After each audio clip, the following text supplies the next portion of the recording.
ॐ अज्ञानतिमिरन्धस्य ज्ञानाञ्जनशलाकया चक्षुरुन्मीलितं येन तस्मै श्रीगुरवे नमः.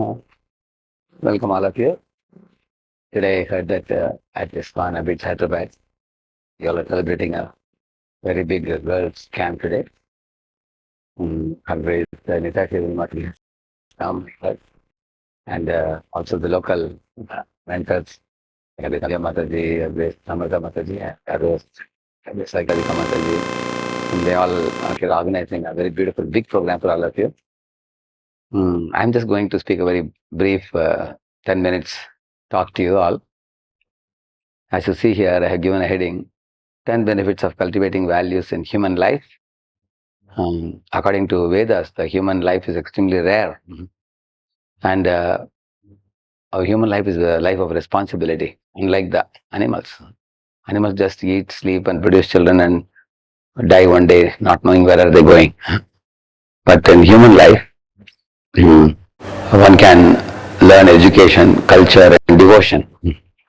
So, I'm going to share with you some of the benefits of coming to the temple, attending the program like this girls' voice event, and also weekly training program for the girls. So, I'm going to show you 10 benefits now, as you see here. Vedic heritage lays a foundation in self-discipline for living and let living, and being responsible, and also showing behavior in difficult situations, especially bringing success in harmony and love. Also, I have written like a long sentence, which I'm going to show you in several slides here. So, firstly, how to live our lives in harmony with God and nature. You see, God has created a beautiful world for us. He's created the sun and the moon, the sky and the earth, the rains and the grains, and the fruits and the flowers, and all facilities for us to live peacefully in this world. But He has given all these things with a purpose. As living beings, we all are children of God, originally very pure, like rainwater is pure. But when it touches the ground, it becomes muddy. So when now we have become impure, surrounded by the mind with its impurities. So to regain our purity, in Bhagavad Gita, Srimad Bhagavatam, and all these literatures, God has given us the right type of lifestyle. You see, as I have shown in the picture, these are prohibited activities like intoxication or illicit sex, sex before marriage or sex outside marriage, gambling, meat eating, all these things. So these are prohibited, and if we do these activities, we will suffer. You have a person who smokes, suffers from lung cancer. One who drinks, suffers from liver cirrhosis. One who does illicit relations, suffers from sexual diseases. One who is eating meat has many complicated diseases. So these are all indications that we are breaking the laws of God and suffering. So that's the first thing. We agree to abide by the will of God. Like here you see, these ladies are cooking nice, bhoga offering to Lord and distributing prasadam. This lady is doing kirtan with harmonium. This lady is absorbed in clapping hands and singing bhajan. This mata is distributing books, Prabhupada's books like Bhagavad Gita. So this lady also is a preacher going to teach girls. In this way, you can engage in varieties of activities in alignment with God, not break the laws of God, and do the actions in alignment with God. It's the first thing. When you come to the temple and attend the classes, you learn these things. What is right, what is wrong, what to do, what not to do. Then second thing, how to behave in a way that brings happiness to us and others. See, here on the left side, I have shown one scientist who created a life-saving drug like penicillin or something. On the right side, we have shown another scientist who created a bomb, atom bombs, which destroyed thousands of men in Hiroshima, Nagasaki, and things like places like that, isn't it? So both are scientists. So one is bringing happiness to all, one is bringing suffering to all. Depends on what value system they have. So are you going to cultivate a value system where you benefit the world? Or you are going to create a value system that you destroy the family, destroy the world around? The choice is yours. We all have a angel in us, an animal in us. So if you come for these training programs, you will awaken the angel within you. See the third one, how to behave in difficult situations that we are put in. Look at Draupadi was distrobed in the public. Lord Krishna supplied her unlimited sari when she called him. Look at the Pandavas in the forest for 12 years, very dharmically, as per the rule. They spent the 12 years patiently. In all these trying situations, the Pandavas never contemplated on suicide. Just see how much inner strength and courage they had. That is because of Lord Krishna's guidance and support. On the other hand, you find here is a 20-year-old IIT boy from Hyderabad who jumped off a 7-story building and committed suicide. Not just one, that's the third suicide in 2019, recently. So the modern day students have no inner strength to face the failures in life. Unlike the Pandavas, you can see they suffered far more, but they never thought of committing suicide. So if you want to build your inner strength to face the challenges of the world around you, then you need to increase your spiritual stamina. And for that, you need the training from Bhagavad Gita through chanting, meditation, bhajans, kirtans, praying to the Lord, coming in the company of people with positive vibrations. In this way, you will develop the inner strength. Here's the fourth one, how to behave when we possess beauty, wealth, education, or birth.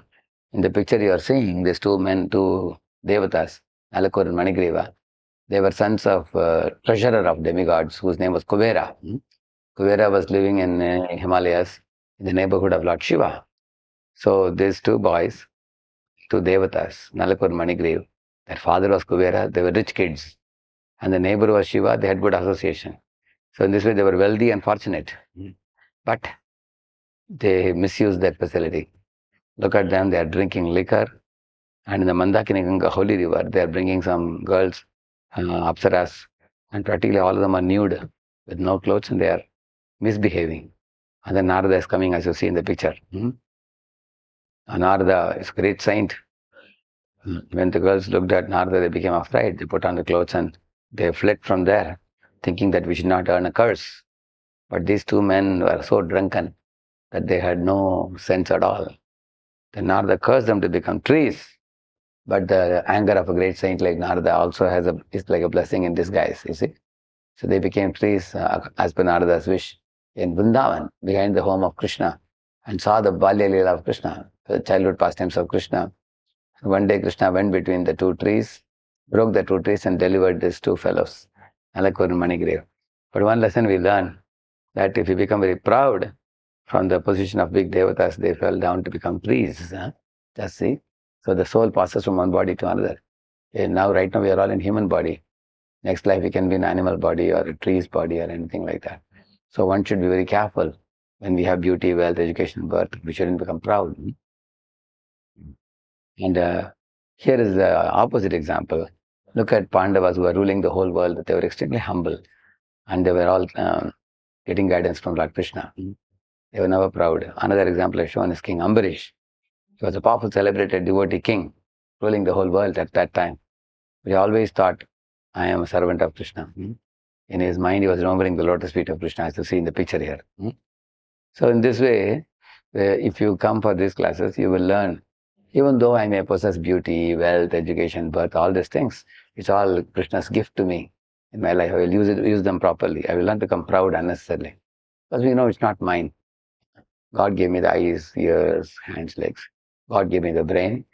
God has given me the house. God has given me food, everything. Why should I be proud? Everything belongs to Him. So we will develop that consciousness. Fifth one, how to live and let live. Look at this Hitler. He killed 11 million Jews by putting them in gas chambers and butchering them. A ruthless fellow, merciless fellow, just see. So, and finally he also committed suicide. Just see. How foolish. So, it's austeric propensity. On the other hand, look at Lord Ramachandra.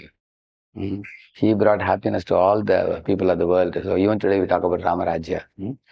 So we will learn how to not injure the other living entities, how to live peacefully. Like Lord Ram, Sita Ram, Lakshman, Hanuman, they are glorified for all time to come for the kind of righteous life he led. And he taught us an exemplary Vida. Here you see These two girls are friendly, you see. They are smiling happily. So the globe is filled with 8 billion population. And we all can be friendly like this, provided we learn the art of how to live and let others live. Geo and Ginedo. But in today's age, people have only Geo sim. They only think Geo may, Geo tomorrow. They think others should die and I should flourish. So here is a picture which shows they are friendly, but there are also cases of people who are like this. They don't know how to live and let live. They make life difficult for one another. So you have a choice. How do you want to live your life? If you come to these classes, you learn the art of uh, keeping God in the center of your life. When Rama is the center of life, then Sita and Lakshman, then Hanuman and Sugriva and Vibhishan, they were all cultured. Now Kaikeyi sent Ram far away, created a situation of gloom in Ayodhya. Ravana also did not want Ram. By turning away from Ram, he destroyed himself. So in this way, we can learn to live and let live peacefully if we learn this principle. How to lay a foundation of habits, skills, and character that brings peace and happiness. Nowadays, as you see in the picture here, boys, girls are smoking cigarettes. They are drunken in liquor like this in the name of parties. They are ruining their life. Look at the left side picture. I have shown a house. The foundation of the house is cracking. You can see below. So if foundation cracks, the whole house cracks. You can see because the whole house is standing on the foundation. When somebody comes to your home, you don't show the foundation, but still without foundation, you can't build the house. Similarly, the habits, skills, and character, they form the foundation of your life. Who is giving you that? Today, you go to schools and colleges because this training is not there. Therefore, boys, girls are becoming like this. They're becoming foolish and they are hurting their bodies and damaging their character and health and everything. You see? On the other hand, look at this. Lord Rama taught how to behave with wife, how to behave with brothers, how to behave with father, how to behave with servants. And so by learning Ramayana, Mahabharata and such kinds of literature, you get all these good qualities. You know how to communicate, how to win the trust of others, how to show commitment and understanding, and how to show compatibility and support. All these pillars in which the house is standing erect and a very solid foundation you can lay for your life. Seventh one, how India is glorious for her Vedic heritage. I'll tell you briefly.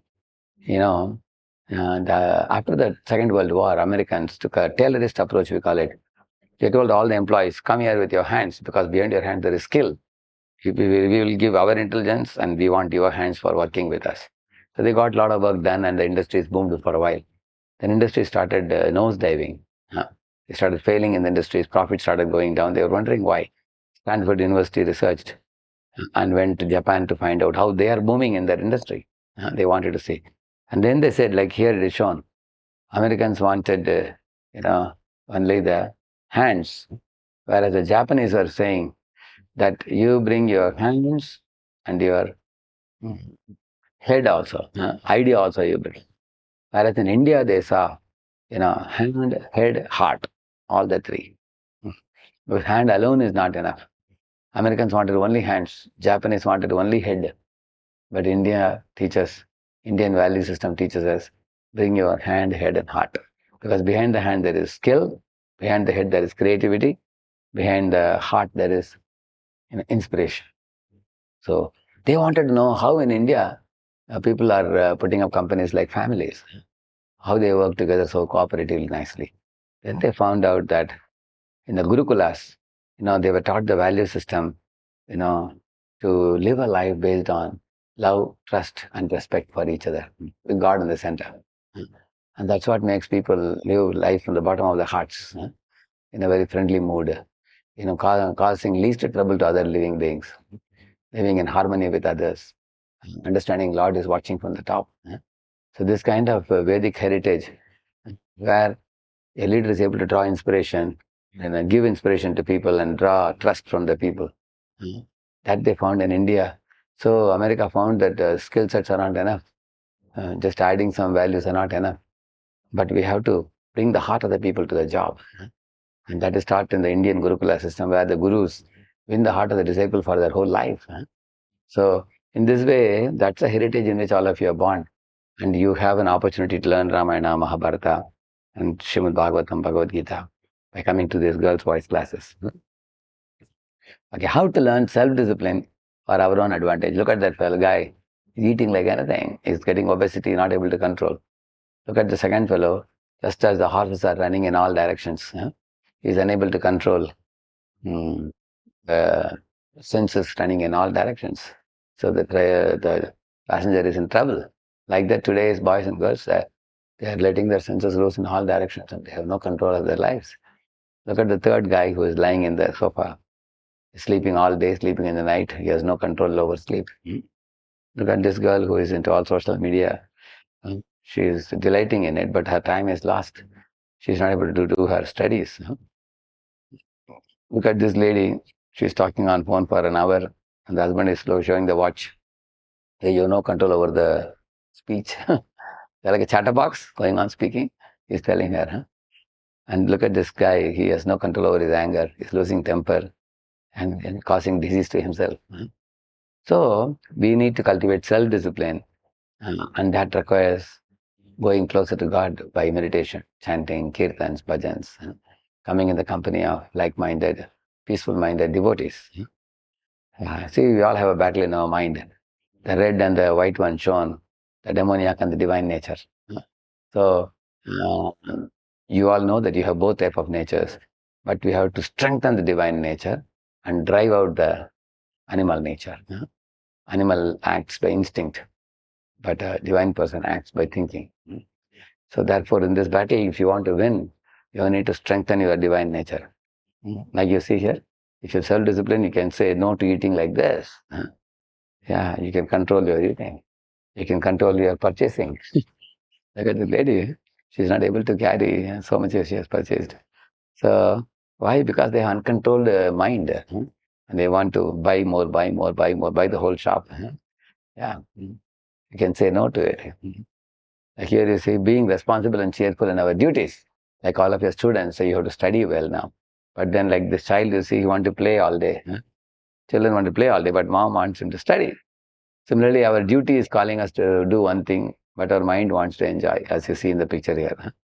Isn't it? So, in the same manner, you see, somebody says, oh, TV watching makes me cool. This girl is enjoying watching TV whole semester, and when the exams come, then one realizes, oh, when exams come, I realize I'm a fool because all the books are dumped now.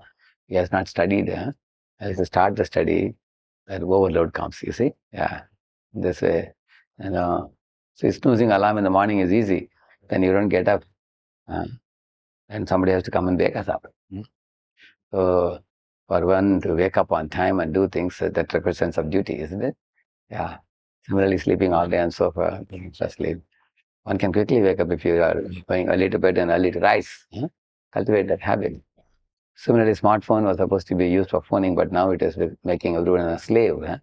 So you all have the choice how to strengthen your inner mind in such a way that you can say no to unwanted things and yes to things which are favorable for you. Look at this guy, he has three phones, he is uncontrolled.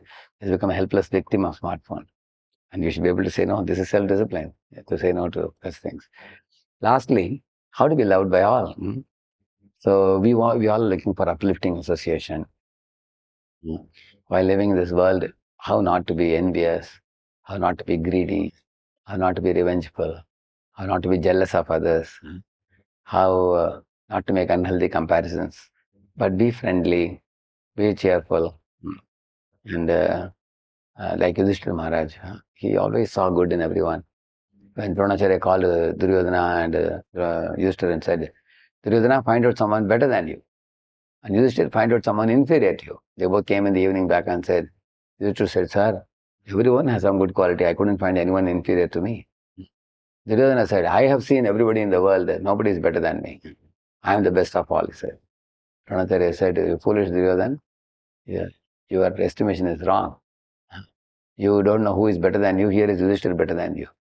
Yudhishthira, there is no one inferior to you. You thought here is Duryodhana inferior to you. As that he said. So, Yudhishthira was loved by all for his good character.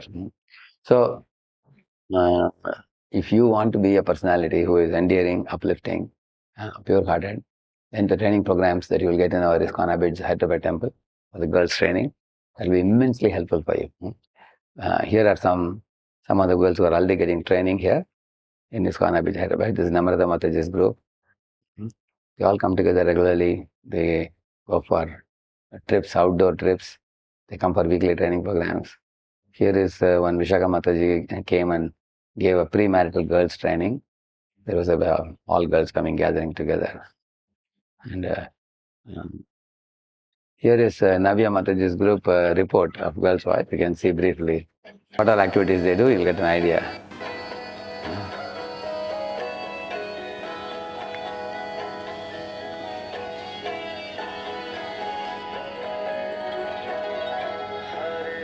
They do Abhishek.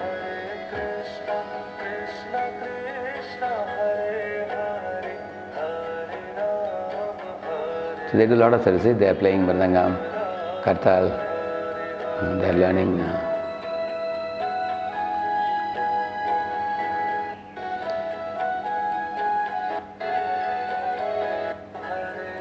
They have classes also.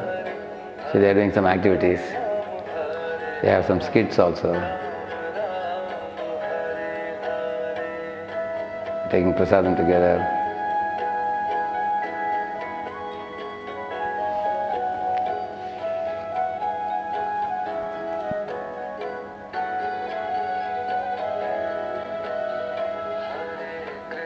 We are doing kirtans, dancing by the pleasure of the Lordship.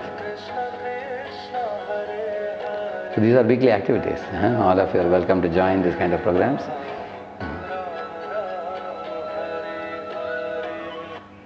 So thank you all very much for your patient listening to this small talk from my side. So these teachers, mentors for the girls have been working very hard regularly, and now they're putting up this big festival for all of you. Hare Krishna Mataji is a very experienced, very world-renowned speaker. We have invited her so that all of you can benefit from her association. So I wish you all a very grand and nice program there. And all of you can register your names to be a part of this Girls' Voice, and you'll be included in one of the groups. And you'll be regularly invited for the classes and activities. There are innumerable activities. I've only shown a little bit here. When you come, you will see yourself for 2-3 months. If you like it, you can continue joining these programs. Okay, thank you very much. Hare Krishna.